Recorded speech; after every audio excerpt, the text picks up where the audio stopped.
자, 이제 부동산 분류를 보겠습니다. 부동산 분류는 부동산 개념처럼 그렇게 어렵지 않은 주제입니다. 여기에서도 나오면 다 맞춰야 됩니다. 지금까지는 더 복잡하게 뭐 이렇게 내는 게 아니라 단지 용어의 뜻만 그렇게 출제를 했습니다. 19쪽에 대지, 택지, 부지 있죠. 대택부 이렇게 할 수 있죠. 대택부. 자, 여기서 대지는 좀 좁은 의미로 써놨습니다. 그게 이제 그 공간정보의 구축 및 관리에 관한 법률이라고 하죠. 이제 개정이 되면은 거기에 주거용 상업용 건물을 건축할 수 있는 땅, 요거는 대라고 하죠. 대. 지목이 대라고 하죠. 그 좁은 의미로 대지를 써놓은 거고요. 그래서 단 공장 용지는 택지이지만 공간정보의 구축 및 관리에 관한 법률상 대지라고는 할 수가 없죠. 근데 건축법에서 대지라는 말을 쓰죠. 이거는 이제 참고로 알아두시면 되는 거죠. 건축법에서 대지라고 할 때는 건물을 건축할 수 있는 땅이라면 다 대지라고 하죠. 그러니까 이 건축법에서 대지라고 할 때는 우리가 대택부 할 때 뭐하고 비슷한가요? 택지하고 비슷합니다. 택지가 이게 건물 건축할 수 있는 땅은 모두 다 택지라고 하지 않습니까? 우리가 택지를 개발한다 할 때 이렇게 하지 않습니까? 그래서 대택부 이렇게 해서 조금 더 이렇게 이쪽으로 갈수록 보다 폭넓은 개념이죠.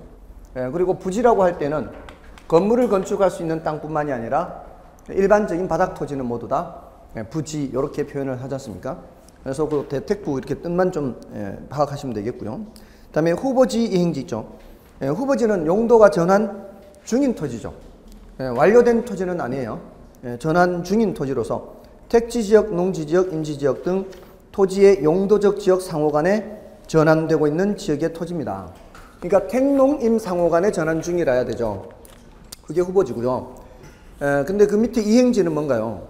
이행 과정 중인 토지로서 용도적 지역의 분류 중 세분된 지역 내에서 그 용도에 따라 이행되고 있는 지역의 토지죠.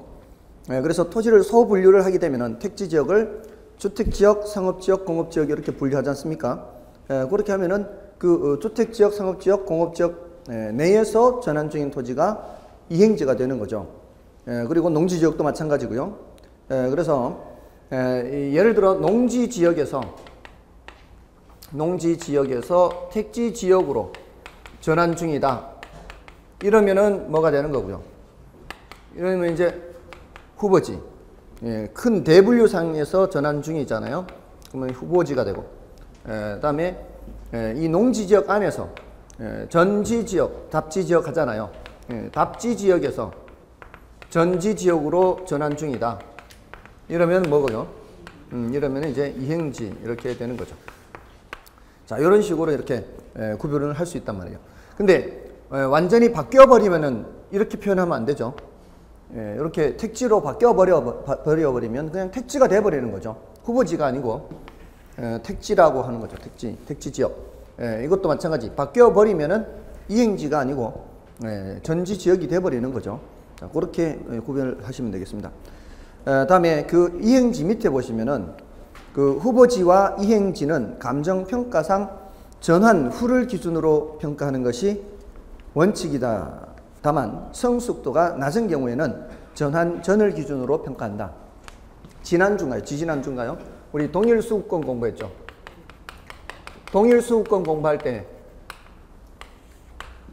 이걸 범위를 이렇게 정하는 거라 그랬잖아요. 인근지역과 유사지역을 포함하는 거. 근데 이때도 전환 중인 토지는 전환 후를 기준으로 동일수급권을 판정한다고 했죠. 그래서 감정평가에서는 원칙이 뭐예요? 원칙이 전환 후를 기준으로 해야 됩니다. 전환 중인 토지는 이거 동일수급권 판정할 때도 그랬고 또 감정평가액을 산정할 때도 전환 후를 기준으로 감정평가액을 산정을 하게 되는 겁니다. 모두 다 이렇게 되고요. 예외적으로 어떤 경우에 전환이 아주 완만한 경우,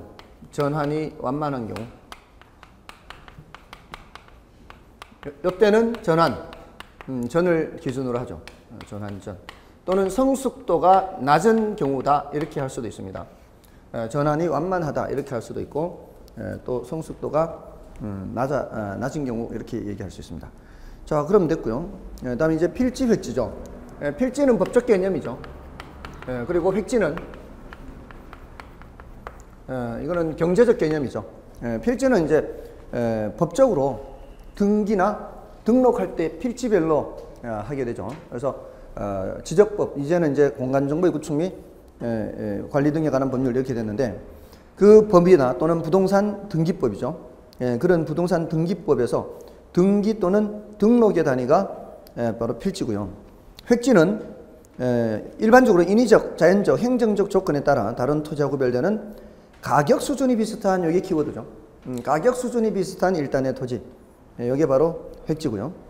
그리고 또 부동산 활동 또는 부동산 현상의 단위 면적이 되는 일획의 토지로서 가격 수준을 구분하기 위한 경제적 개념입니다. 그래서 경우에 따라 1필지의 토지가 2 이상의 획지가 될 수도 있고요. 이때는 무슨 평가? 구분 평가를 한다는 거예요. 1필지가 2 이상의 획지가 될 때에는 이런 경우였죠. 이렇게 하나의 필지인데 여기는 상업지역, 여기는 주거지역 이렇게 구분되는 거죠. 이런 땅값이 다르다 그랬죠. 이러면은 무슨 평가를 하는 거 이때? 구분평가. 2획지가 되면서 1필지인데 2획지죠. 1필지인데 2획지가 되면서 이때 구분평가한다. 부분평가하고의 차이점이 뭐예요? 구분평가와 부분평가의 차이점. 1구부 했잖아요. 일괄평가, 구분평가, 부분평가. 구분평가와 부분평가의 차이. 부분평가는 어떻게 기억하라 그랬죠? 다들 표정들이 지금 넋이 나간 표정들이에요. 어제 무슨 일 있었습니까? 부분만 평가, 부분만. 이걸 다 하는 게 아니고 이쪽만 하든가 저쪽만 하는 건 뭐고요? 부분만 하는 거잖아요. 그럼 부분평가예요, 부분평가. 근데 구분평가는 이것도 하고 다 양쪽을 다 하는 거예요. 다 하는데, 전체를 다 하는데 각각 하는 거예요, 각각. 그래서 구분하는 거예요. 그러니까 이거 헷갈리지 마시라고요. 이런 거 나오면 틀리면 제일 억울해요. 이런 건 어려운 게 아니거든. 아니 감정평가론의 그 뒤에 3방식의 뒤에 이건 앞부분이잖아요. 감정평가론에서 뒷부분에 3방식이 어려운 거 많잖아요. 환원 이율 막 이런 거 어렵잖아요. 감가수정 이것도 막 종류가 다양하고 어렵잖아요.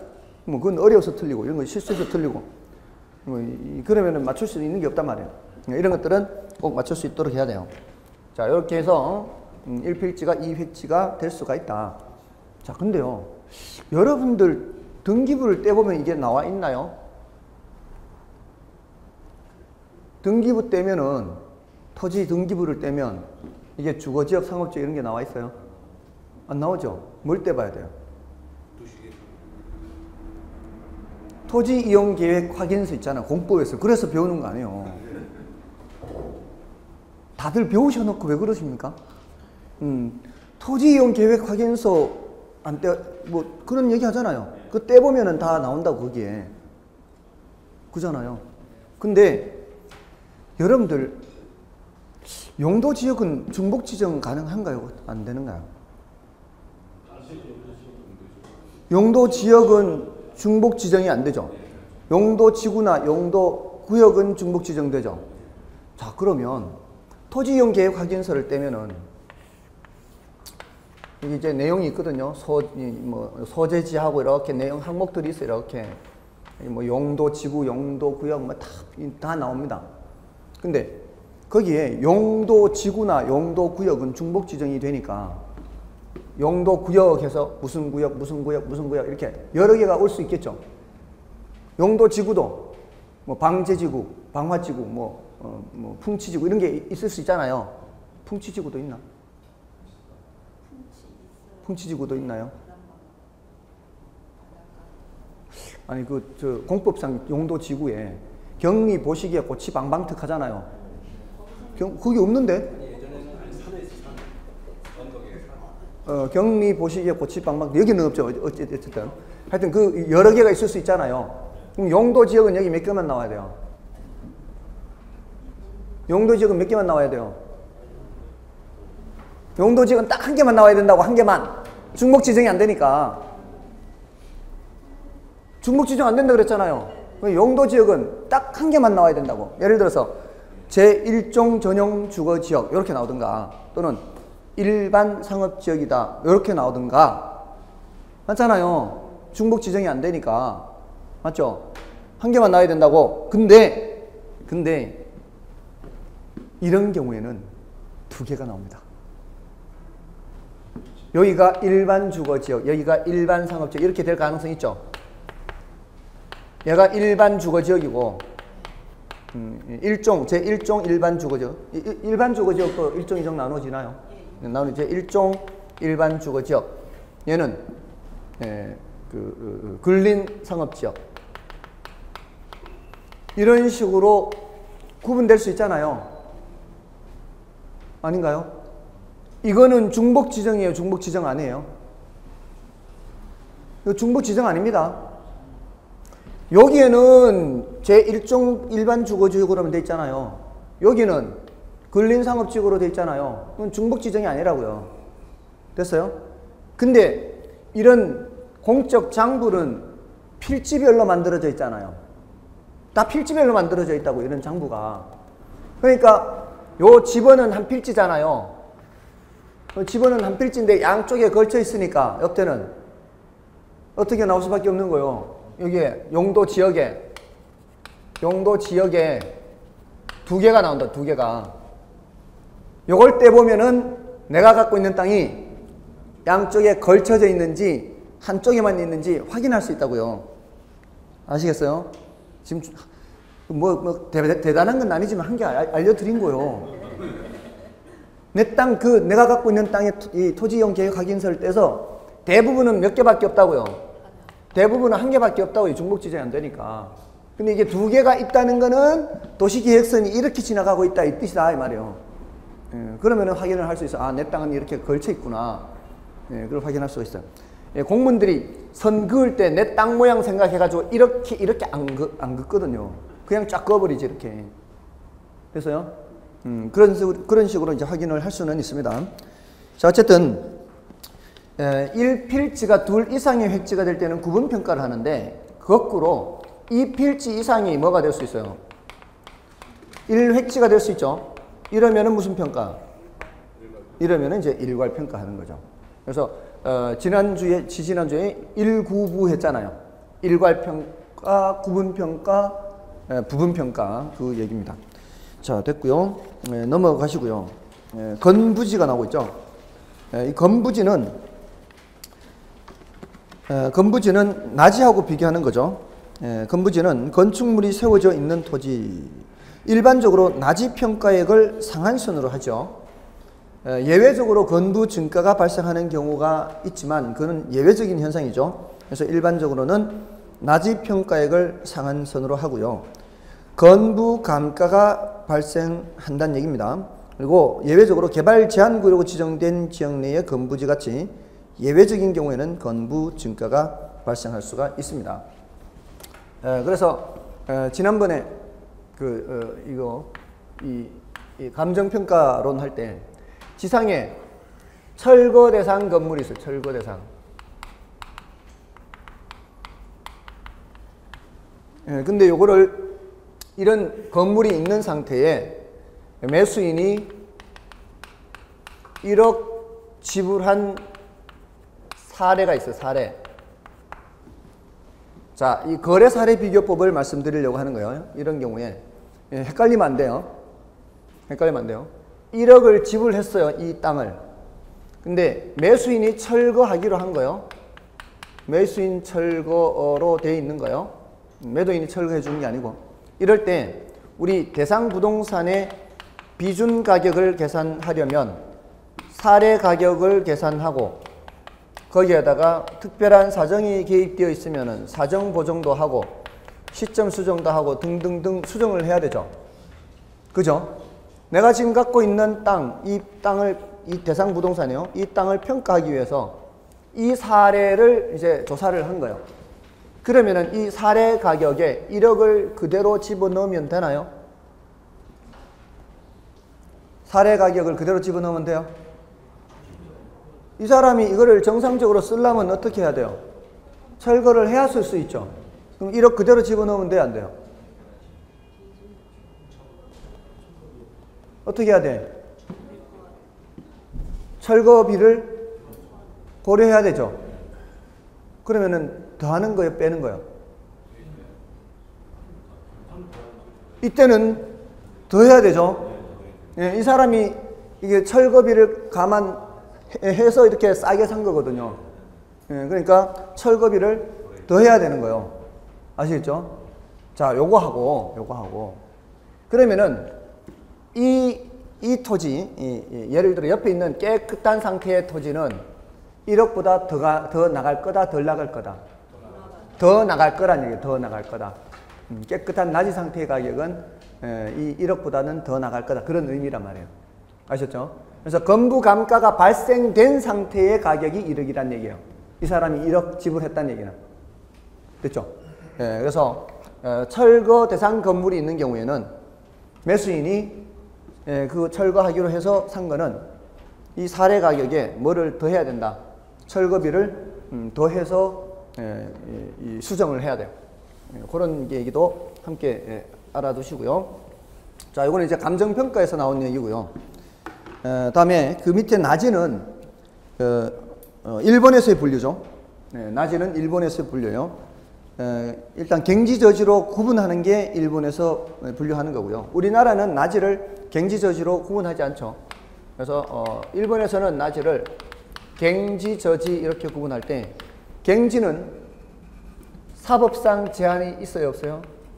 사법상 제한이 없는 깨끗한 상태죠. 근데 저지 없는 깨끗한 상태고, 저지는 사법상 제한이 있는 상태고요. 공법상 제한은 모든 토지는 공법상 제한 다 있다 그랬죠. 모든 토지는 공법상 제한이 다 있습니다. 그래서 우리나라에서는 나지라고 할 때는 일본에서의 갱지와 같은 의미로 사용하고 있습니다. 그렇게 하시면 되고요. 다음에 맹지, 이건 뭐 어렵지 않죠. 맹지, 도로와 맞닿은 부분이 전혀 없는 토지고요. 다음에 자루형 토지, 요거는 자루 모양의 토지로 좁은 통로에 의해 공도와 접촉면을 가지는 토지를 말하죠. 요건 됐고요. 다음에 이제 빈지, 법지. 빈지는 바닷가로 번역을 해도 돼요. 바닷가. 물가 빈자입니다. 한자가. 요거는 활용실익은 있지만 소유권이 인정되지 않는 토지, 그리고 해안선으로부터 지적공부에 등록된 지역까지 사이의 토지를 빈지라고 합니다. 보통 모래사장으로 많이 되어 있죠. 이 모래사장으로 되어 있는 거, 그게 바로 바닷가인데요. 근데 법지는 법으로만 소유할 뿐 활용실익이 없는 토지입니다. 그 경사진 토지의 비탈면에 해당하는 토지가 바로 법지가 되죠. 이 경사진 토지는 측량을 어디를 기준으로 해요? 여기를 기준해요? 여기를 기준해요? 밑에를 기준으로 하죠. 밑을 기준으로 하는데, 이게 예전에 보면 동네에서 이 땅 가지고 많이 싸웠거든요. 싸우는 게, 이게 자꾸 밀려 내려가요, 이게. 그러니까 축대를 쌓은 게 아니고 이렇게 그냥 흙처럼 이렇게 돼 있는 상태예요. 이게 자꾸 밀려가거든요, 이게. 이렇게 되면은. 나중에 되면은 이 아래에 있는 이 집 땅 주인은 계속 잠식당하는 거죠. 그러니까 측량을 해놔도 이렇게 그런 문제가 생겨요. 많이 싸웁니다. 그리고 제가 듣기로는 전국의 그 토지들 있죠. 그 토지들을 등록된 지금 그 토지들 면적을 다 합산을 하면은 우리나라 땅 넓이의 1몇 배인가 이렇게 된다는 얘기 들었거든요. 지금 땅이 지금 다시 재측량하면은 전부 다 땅이 줄어들 거란 얘기입니다. 그러니까 함부로 손을 못 댄다고 얘기를 들었거든요. 여러분도 혹시 그런 얘기 들어보셨나요? 그러니까 될 수 있으면 측량을 안 하고 파는 게 좋아요. 측량을 하게 되면은 오히려 내가 갖고 있는 땅이 더 줄어들 가능성이 상당히 높다는 얘기입니다. 그렇죠? 하여간 그러니까 살 때는 측량해서 사고, 측량 그 비용이 얼마나 드는지는 모르겠는데, 살 때는 측량 비싸요? 측량하는 게 비쌉니까? 뭐 한 몇백만 원 나옵니까? 그래요? 그게 비싸요? 하여간 그렇습니다. 다음에 그 밑에 유휴지, 휴한지, 공한지. 얘네들은 유휴공 이렇게 하면 돼요. 유휴공. 유는 놀 유자고요. 놀린다 이런 뜻입니다. 휴는 휴한지, 쉬게 하는 겁니다. 공은 공한지, 투기 목적으로 방치하는 땅입니다. 그 공한지하고 밑에 공지하고 헷갈리지 않도록 해야 되겠죠. 공한지는 투기 목적으로 방치하는 땅이고, 공지는 건폐율 적용 때문에 좀 남겨놔야 되는 거 있죠. 그게 공지입니다. 여기 백화점 가면 백화점 앞에 뭐 이렇게 의자도 있고 이렇게 앉을 수 있게 해놨잖아요, 사람들. 그게 다 공지거든요. 그게. 공지.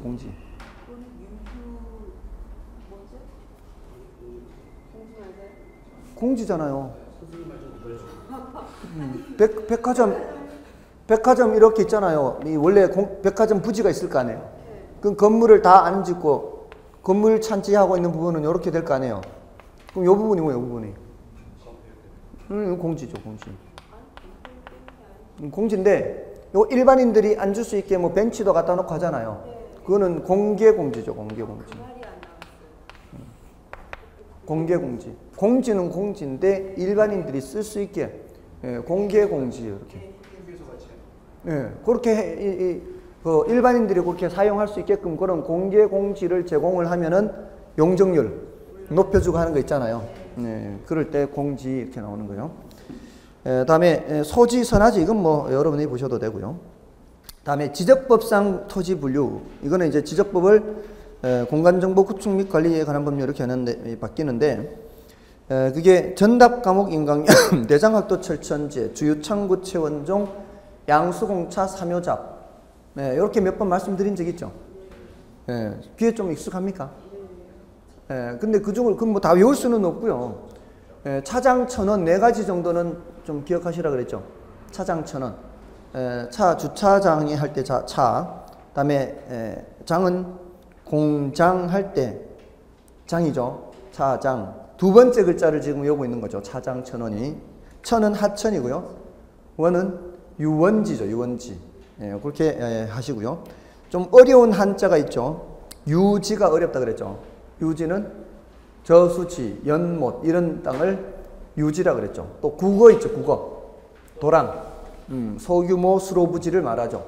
용수 배수를 위해서 그러니까 물을 내보내기 위해서 또 물을 끌어다 쓰기 위해서 설치한 그런 인공적인 시설도 되고 또 자연적인 소규모 수로부지 이런 것들이 모두 다 국어입니다. 국어. 여러분들 왜 저기 시골 가다 보면은 조그마한 시멘트 길로 쭉 이렇게 돼 있는 거 있죠. 수로. 그게 다 이제 물 끌어오는 거죠. 그게. 그런 게 다 국어라는 겁니다. 국어. 자, 됐고요. 나머지는 이제 여러분이 보시면 되겠죠. 다음에 이제 넘어가시면은 우리는 이제 국토의 계획 및 이용에 관한 법률성 분류도 간혹 시험에 출제가 됩니다. 그래서 뭐 개발 제한 구역이다, 뭐 토지거래 허가 구역이다 이런 단어 뜻을 묻기도 하고요. 또 많이 나왔는 게 의외로 이게 많이 나왔습니다. 지구 단위 계획 구역을 많이 물었어요. 지구 단위 계획 구역을. 그 지구 단위 계획 구역은 어떻게 지정하죠? 누가 하죠? 지정을? 시군구장이 하나요? 지구 단위 계획 구역을? 그게 그 지구 단위 계획 구역에 대한 용어의 정의를 여러 번 물었어요. 그 왜 결혼에 그런 걸 묻는지 모르겠어요. 공법 문제죠, 공법 문제. 그런 게 간혹 나와요, 간혹. 근데 우리 뭐 결혼해서 그걸 깊게 들어갈 수가 없지 않습니까? 뭐 할 수 없는 거예요. 이런 정도로밖에 할 수가 없습니다. 그래서 그 용도 지역은 중복 지정이 안 되는 거고 밑에 용도 지구나 용도 구역은 중복 지정이 되는 거고요. 다음에 주택의 분류는 단독주택, 공동주택 하잖아요. 근데 단독주택에는 말 그대로 단독주택, 다중주택, 다가구주택, 공간까지가 있죠. 근데 공동주택은 아파트, 연립주택, 다세대주택, 기숙사 이렇게 있는데 특히 다가구주택과 다세대주택은 좀 구별할 필요가 있죠.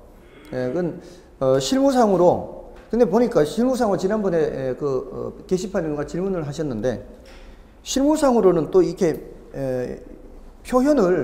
요 표현을 쓰지 않고 또 다른 표현도 쓰는 게 또 있기도 하는가 봐요. 제가 이 다세대 주택과 다가구 주택의 구분이 규모로는 구분이 잘 안 된다 그랬죠. 규모로는 둘 다 뭐예요? 둘 다 660제곱미터 이하입니다. 둘 다. 그러니까 규모로는 잘 분간이 안 돼요. 근데 이제 구분이 딱 되는 게 주택으로 쓰이는 부분이 4층까지가 다세대고요. 3층까지가 다가구거든요. 그러니까 주택으로 쓰이는 부분이 일단 4층이면은 뭐고요? 다세대고요. 3층이면 그러면 안 된다 그랬죠? 다 된다고. 3층짜리 다세대도 있으니까. 그러니까 3층짜리면 헷갈리는 거예요. 그럴 때는 등기부 때 보든가 이렇게 확인해 와야 돼요. 그렇잖아요. 근데 요즘은 뭐 도시형 생활주택 이런 것도 있잖아요. 도시형 생활주택은 어떻게 구분을 해요? 도시형 생활주택은 막 4층, 5층 올라갈 수 있나요? 아, 제한돼 있습니까? 뭐 여러분이나 저나 뭐 별 차이가 없습니다. 지난주에 배운 거예요? 그렇단 말씀이에요? 공법 교수님한테 전화해야 되겠습니다. 아, 그래요? 하여간 요거는 뭐 공법에서 더 자세히 다루니까 사실은 뭐 저는 그 정도로밖에 더 드릴 말씀이 없습니다. 다가구 주택은 면적은 660제곱미터 이하이기 때문에 다 똑같으니까 그런 걸로는 구분이 안 된다 이 말입니다. 그리고 그 연립주택은 차이점이 뭔가요? 연립주택하고 다세대 주택의 차이점은 규모 차이입니다. 규모. 연립주택은 660제곱미터 초과예요. 초과되는 겁니다. 자, 그렇게 하시면 되고요. 다음에 이제 부동산 특성 있죠. 이제 부동산 특성은 따로 공부하지 마라고 말씀드렸습니다. 그죠? 이거는 따로 공부하면 시간 낭비라고 말씀을 드렸죠. 따로 공부하지 말아야 되는 이유가 뭡니까? 이게 지금 오늘도 보면은 부동산 특성 문제가 나오죠. 그죠? 뒤에 7번, 8번, 9번이 부동산 특성 문제잖아요. 그런 거 문제 풀 때 공부하는 정도로만 하시라 이 말씀입니다. 따로 그거 보면은 시간 낭비입니다. 그렇게 해도 어느 정도 부동산 특성 문제를 풀 수가 있습니다. 그리고 부동산 특성 문제가 한 문제 정도밖에 안 나옵니다. 그러니까 시간을 너무 많이 낭비할 필요가 없다 이 말입니다. 그래서 문제 풀면서 부동산 특성은 설명드리기로 하고요. 자, 이제 아까 3번까지 풀었죠. 4번을 보겠습니다. 토지 분류. 토지 분류에 관한 다음에 설명 중 옳은 것은 1번 지상에 건축물이 없는 토지로서 공법상 사법상 제약을 받는 토지를 갱지라고 한다. 공법상 사법상 제약을 받는 토지가 갱지인가요? 예? 저지죠, 저지. 예, 우리나라에서는 사용하지 않는 용어이긴 한데, 그래서 1번은 틀린 게 저지로 바뀌어야 되고요. 다음에 2번은 하나의 지번이 붙는 토지의 등록 단위. 이거는 필지죠. 2번도 틀렸죠. 필지. 다음에 3번은 건폐율, 용적률 등의 규제로 인하여 동일한 필지 내에 남겨둔 토지를 공지라고 하죠. 공한지가 아니고. 이것도 틀렸고요. 다음에 4번 붕괴를 막기 위해 경사를 이루어 놓은 토지와 같이 법으로만 소유할 뿐 활용 실익이 없는 토지를 법지라고 한다. 이거는 맞나요? 네, 이건 맞죠. 네, 이건 맞고요. 다음에 5번 주거지역, 상업지역, 공업지역 상호 간의 용도가 전환되고 있는 토지. 주상공이잖아요. 같은 택지 안에서 바뀌는 거잖아요. 이행지죠. 네, 그래서 정답은 4번입니다. 다음에 5번은 토지는 지목, 이용 상황, 이용 목적 등에 따라 다양하게 분류할 수 있다. 지목에 따른 분류에 해당하는 것은 아까 국어라 그랬죠. 국어. 국어, 유지 이런 거요. 나머지 후보지, 나지, 공지, 선화지 이런 것들은 다 부동산 활동에 따른 분류입니다. 다음에 6번은요. 다음 중 토지 용어에 관한 설명 중 틀린 것은 1번 건부지란 건물이 들어서 있는 부지로서 나지에 비해 최유효 이용에 제약을 받으므로 감정평가 시 나지의 가격을 하한선으로 하여 결정되는 것이 일반적이다. 틀렸죠? 상한선으로 하여 결정되는 것이 일반적이죠. 1번이 바로 틀렸네요. 6번은 1번이 바로 틀렸습니다. 다른 것도 좀 볼까요? 후보지란 택지지역, 농지지역, 임지지역 상호 간에 용도가 전환되어 가고 있는 토지를 말하며 원칙적으로 전환 후의 용도를 기준으로 평가한다. 맞죠? 맞나요? 전환 후가 원칙이잖아요. 다음에 그 공한지는 도시 토지로서 집가 상승만을 기대하고 장기간 방치하는 토지를 말한다. 맞죠? 다음에 맹지는 타인의 토지에 둘러싸여 있어 도로에 직접 접하고 있지 못한 토지를 말하고요. 포락지란 집안이 절토되어 무너져 내린 토지로서 전답등이 하천으로 변한 토지. 이렇게 해도 되고요. 또 공유수면 매립 및 관리에 관한 법률에는 이 포락지를 이렇게 정의해 놨어요. 지적공부에 등록된 토지가 물에 침식되어 수면 밑으로 잠긴 토지, 이렇게도 표현하거든요. 그러니까 키워드가 수면 밑으로 잠긴 토지입니다. 그러니까 수면 밑으로 잠긴 토지 이렇게 표현을 해도 되고, 이렇게 하천으로 변한 토지 이렇게 해도 되고, 이거는 이제 학자들이 이론적으로 얘기할 때는 이렇게 표현하고, 법적으로는 하천으로 변한 토지 이렇게 얘기를 하는 겁니다. 자, 이제 넘어가셔서요. 7번입니다. 부동산의 특성에 관한 설명 중 틀린 것은, 자, 이제 부동산 특성이죠. 자, 부동산 특성은 대신 요 정도는 공부를 하세요.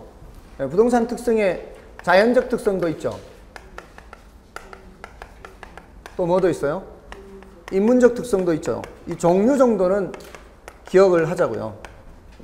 요거는 선천적이고 고정적이고 불변적이고, 얘는 후천적이고 가변적, 그렇죠. 가변, 인간과의 관계에서 나타나기 때문에 가변적입니다. 그리고 이 자연적 특성은 부동성, 부증성, 영속성, 개별성, 인접성, 이 5가지 정도는 기억해 두자고요. 이거 말고 더 있기는 하지만 부부 연계인 뭐 이렇게 하든가. 또 인문적 특성은 용도 다양성, 또 병합 분할 가능성, 그다음에 사회 경제 행정적 위치는 가변적이다. 이렇게요. 용병사 이렇게. 자, 이렇게 해서 자연적 특성, 인문적 특성 종류는 기억하시고, 요거는 선천적, 불변적, 이건 후천적, 가변적. 요 정도만 갖고 있어도요. 문제를 풀 때 요거를 알고 푸는 거 하고요. 요거를 모르고 푸는 게 차이가 좀 있습니다. 그러니까 파생 현상을 다 공부하지는 못하지만 요 종류 정도는 기억하고 문제를 풀자는 거예요. 그래서 7번을 보시면 1번에 부동성은 부동산과 동산의 구별 근거가 되며, 맞죠? 움직일 수 있느냐 움직일 수 없느냐, 이게 동산 부동산이잖아요. 또 부동산 활동을 국지화하는 동시에, 국지라는 말은 부동성의 단골 손님이에요. 국지라는 말이 가장 많이 등장할 거예요. 부동성에서. 이게 어떤 지역이냐에 따라서 가격이 달라질 수 있다. 부동산 현상이 달라질 수 있다는 게 국지죠. 국지라는 말은 부분이란 뜻이죠. 부분이란 뜻이죠. 국지. 뭐 그런 뜻이고요. 또 부동산 시장을 하위 또는 부분적 시장으로 만든다. 이것도 부동성에서 등장하는 단골 손님입니다. 이거는 부동산 시장론에서도 나올 수 있죠. 부동산 시장론에서도 부동산 시장이 하위 시장, 부분 시장, 이런 얘기는 부동성에서 언급되는 거예요. 다음에 부동산의 특성은 부동산 자체의 특성인 자연적 특성과 인간과의 관계에서 비롯되는 인문적 특성으로 구분할 수 있으며, 자연적인 특성은 선천적, 불변적, 고정적이라 할 수 있다. 맞나요? 자연적인 특성은 선천적, 불변적, 고정적이라 할 수 있습니다. 맞고요. 다음에 용도 다양성이란 토지가 여러 용도로 이용될 수 있는 것을 말하며 최유효 이용의 원칙의 판단 근거가 된다. 맞나요? 맞죠? 이게 용도가 다양하기 때문에 그 중에 가장 잘 이용하는 게 바로 최유효 이용이죠. 자, 근데 요거는 이제 조심해야 되는 게 그 최유효 이용이라는 단어가요. 주로 여기서 등장하거든요. 최유효 이용. 이거 이제 정리하는 요령이 있어요, 사실은. 이 자연적 특성, 인문적 특성을 정리하는 요령이 지금 교재를 보는 게 아니고요. 앞으로 계속 문제를 풀잖아요. 문제를 풀면서 나오는 것, 이게 갖다 써놓는 거예요. 그러면은 쓰다 보면은 자주 나오는 게 있거든요. 자주 나오는 것들 위주로 정리가 되게 돼 있습니다. 그래서 따로 공부하지 말라고 하는 거예요. 이렇게 이제 뭐 카드 같은 거라든가 아니면 여러분들 스마트폰에 있으면은 이렇게 딱 목록을 작성해 놓고 자주 나오게 되면 이제 맞출 수 있잖아요. 그런 거 말고 틀리는 거 나오는 거 이렇게 집어넣으면 되거든요. 지금 이게 최유효 이용이 여기도 나올 수가 있어요. 이건 좀 조심해야 돼요. 왜냐하면은 얘는 용도가 다양하니까 여러 가지 용도 중에서 가장 잘 이용하는 거 찾는 거잖아요. 근데 얘는 부증성은 뭐 때문인가 하면은 부증성은 그 양을 증가시킬 수 없는 거죠. 양을 증가시킬 수 없기 때문에 희소성이 굉장히 큰 저하가 되는 거예요. 희소성. 근데 희소성이라는 이 용어는 자원을 효율적으로 이용해야 되는 근거가 돼요. 그죠? 희소하니까 그만큼 효율적으로 이용해야 될 거 아니에요. 근데 이 최유효 이용에는 어떤 개념이 포함되어 있어요? 효율적 이용이라는 게 포함되어 있단 말이에요. 가장 잘 이용하는 거니까. 그렇죠? 그러니까 가뜩이나 땅은 부족한데 거기에 이 가장 효율적인 이용을 생각을 해야 된다는 얘기죠. 그래서 양쪽 다 등장할 수 있다는 겁니다. 그렇게 조심하시고요. 다음에 4번의 병합 분할 가능성은 기여의 원칙과 관련이 깊다. 자, 기여의 원칙. 자, 제가 혹시 이런 그림을 그린 적이 있나요?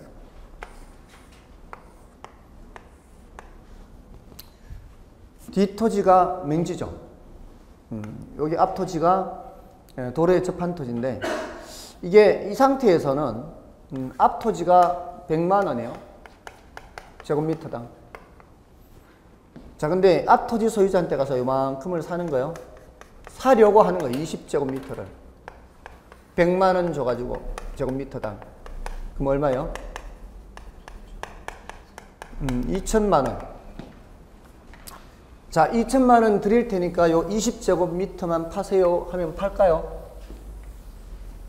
여러분이 이 앞집 앞토지 소유자라면 파시겠어요? 왜 안 팔아요? 이거 팔면은 요 땅값이 많이 오르니까 배가 아파서 못 파는 거죠. 그럼 어떻게 하면 팔 수도 있어요? 값을 더 많이 쳐주면 팔 수도 있겠죠. 그렇잖아요. 자, 그러면 실갱이를 뭐 벌리겠죠. 뭐 얼마 주라 얼마 주라.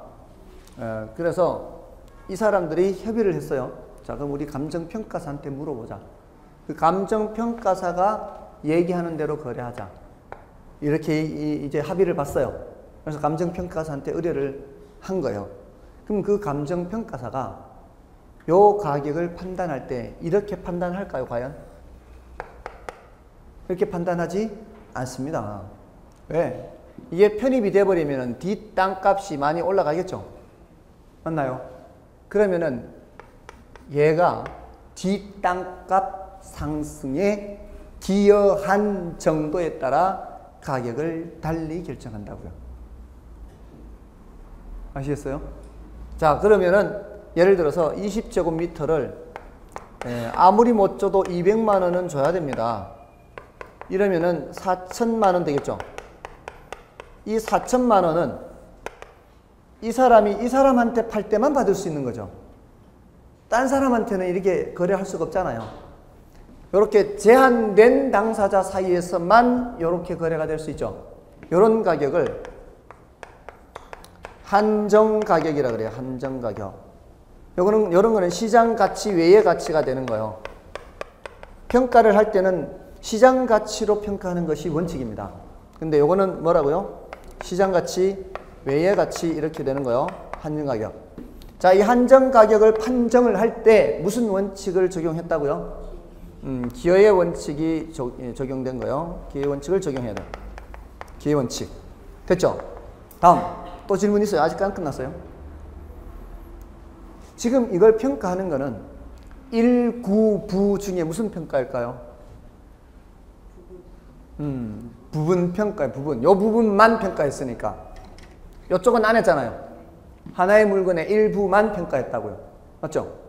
그러면은 현조기소, 현황평가, 조건부평가, 기한부평가, 소급평가 할 때 현조 했죠. 현조. 얘가 현황평가일까요? 조건부평가일까요? 현재 상태로 평가한 거요. 현재 상태가 아닌 상태를 생각하면서 평가한 거예요. 현재 상태는 이 상태잖아요, 지금. 예? 현재 상태는 이 상태잖아요. 어떤 걸 될 거를 생각해서 평가한 거예요. 이렇게 될 거를 생각해서 평가한 거잖아. 무슨 평가? 조건부 평가. 그러니까 부분 평가고 조건부 평가고. 자, 이런 용어들을 이제 연습하는 거예요. 이게 이제 요게 참 사례가 이거 문제 만들기 참 좋아요. 그죠? 여러 가지를 물을 수 있죠. 조건부 평가, 부분 평가, 기여 원칙, 한정 가격, 그리고 또 있어요. 병합 분할 가능성. 지금 부동산의 특성에 병합 분할 가능성 나오죠. 또 토지 모양이 뭐예요? 원래는 이런 토지에서 맹지에서 자루형 토지로 물을 게 상당히 많죠. 이런 문제는 좀 출제가 됐으면 좋겠는데, 그죠? 그러면은 제가 출제되기를 기대하고 있습니다. 이런 거는. 자, 어쨌든 4번, 7번에 4번은 요 내용이고요. 그 다음에 5번은 개별성은 부동산 현상을 동질화하는 특징으로서 부동산의 비교를 명확하고 용이하게 한다. 개별성은 동질화가 아니고 이질화죠. 말도 안 됩니다. 5번 틀렸습니다. 다음에 8번은요. 부동산의 특성과 현상을 연결한 것이다. 틀린 것은 1번 부동성은 외부 효과가 발생하여 입지 선정의 중요성이 대두된다. 외부 효과 뭐예요? 외부 효과. 쓰레기 소각장 뭐 이런 거 있죠. 생태공원, 정예 외부, 부의 외부 있죠. 이거 부동성 관련이 되죠. 맞고요. 그다음에 2번 부증성. 모든 부동산 문제의 근원이며 토지 공개념 도입과 밀접한 관계가 있다. 맞죠? 이 부증성이 이제 희소하기 때문에 나타나는 거잖아요. 그래서 맞고요. 다음에 개별성. 감정평가 시 토지 가격이 아닌 토지 가치로 평가해야 하는 이론적 근거로 제시되기도 한다. 뭔 말이에요? 모르면 패스. 모르면 일단 패스하는 거예요. 다음에 영속성. 토지의 재생산 이론이 적용되기 곤란하며 누대의 토지관을 형성시킨다. 누대가 뭔가? 누대. 몇 대에 걸쳐서 자손 대대로 이런 뜻이죠. 우리 감가 누계에 가잖아요. 누계. 그게 더해 나가는 거죠. 다음에 그 재생산 이론이라는 게 뭐예요? 재생산. 다시 생산한다는 거죠. 이거는 다시 생산한다는 것은 달아 없어져야 다시 생산할 거 아니에요. 그렇지 않습니까? 근데 달아 없어지는 것 자체가 없으니까, 달아 없어지지 않으니까 재생산이란 말을 쓸 수가 없는 거죠. 그래서 맞는 말이고요. 그 다음에 소유와 관련해서 경계 문제가 발생하며 토지의 협동적 이용을 필연화시킨다. 맞죠? 그럼 결국은 3번이 답일 것 같죠? 3번이 정확하게 뭔지는 몰라도. 자, 근데 지금 보세요. 지금 나온 단어가 토지 가격, 토지 가치 이렇게 나오고 있잖아요. 토지 가격이 아닌 뭐로? 토지 가치로 이렇게. 가격하고 가치 구별하라는 얘기잖아요. 근데 앞에 우리 가격 가치 구별할 때 가치는 장래 기대되는 편익의 현재값 이렇게 하잖아요. 가격은 지불된 값 이렇게 하고. 그러니까 가치라는 게 장래 기대되는 편익의 현재값 이렇게 하잖아요. 이거는 아무 물건이나 이렇게 안 한다 그랬잖아요. 사과 같은 거 평가할 때도 그래. 사과 같은 가격도 그렇게 결정돼요? 장래 기대되는 편익 이렇게 말 못 하잖아요. 장래 기대되는 편익 이렇게 말을 하는 거는 효용이 지속 기간이 긴 물건에 대해서 쓰는 말이에요. 지금 효용이 지속 기간이 길다면 여기 뭐하고 관계 있겠습니까? 영속성하고 관계 있는 거죠. 됐나요? 됐죠? 자, 그렇게 해서 봐주시면 돼요.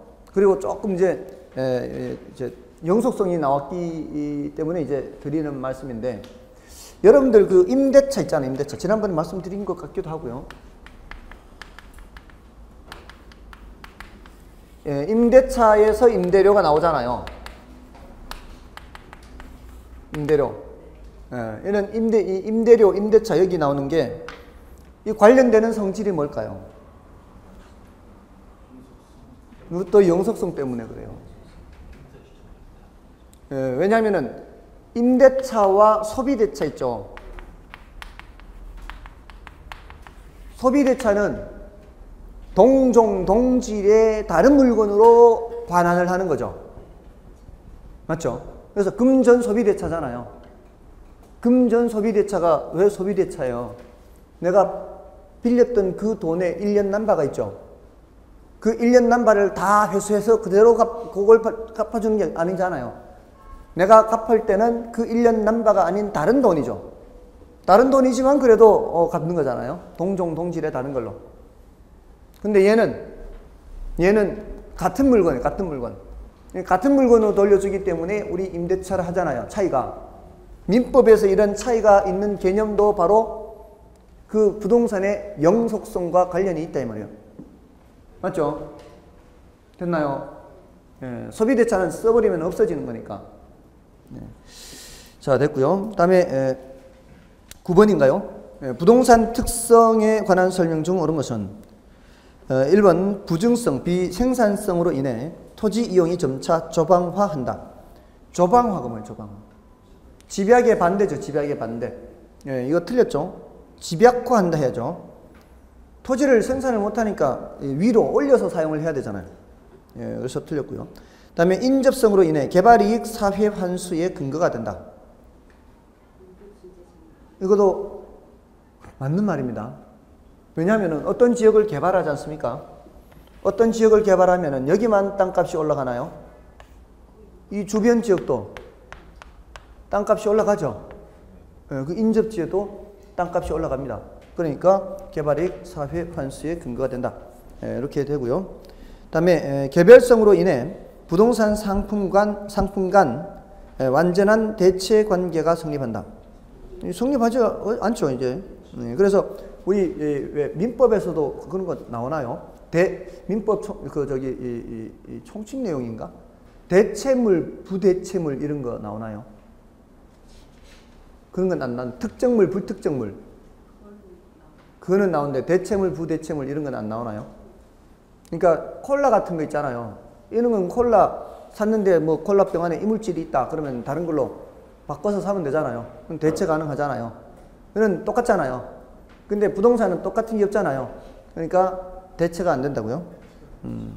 다음에 용도 다양성으로 인해 소득 이득과 자본 이득을 얻을 수 있다. 이거는 어디서 나오는 말인가요? 영속성에서 나오는 말이죠. 그래서 틀렸고요. 다음에 토지는 용도가 다양하므로 경제적 공급이 토지의 경제적 공급이 불가능하다. 이 말이 안 되죠. 경제적 공급은 가능하죠. 용도가 다양하기 때문에. 그래서 정답 2번이었고요. 10번은 이제 속성이죠. 요거는 좀 쉬고 하도록 하겠습니다.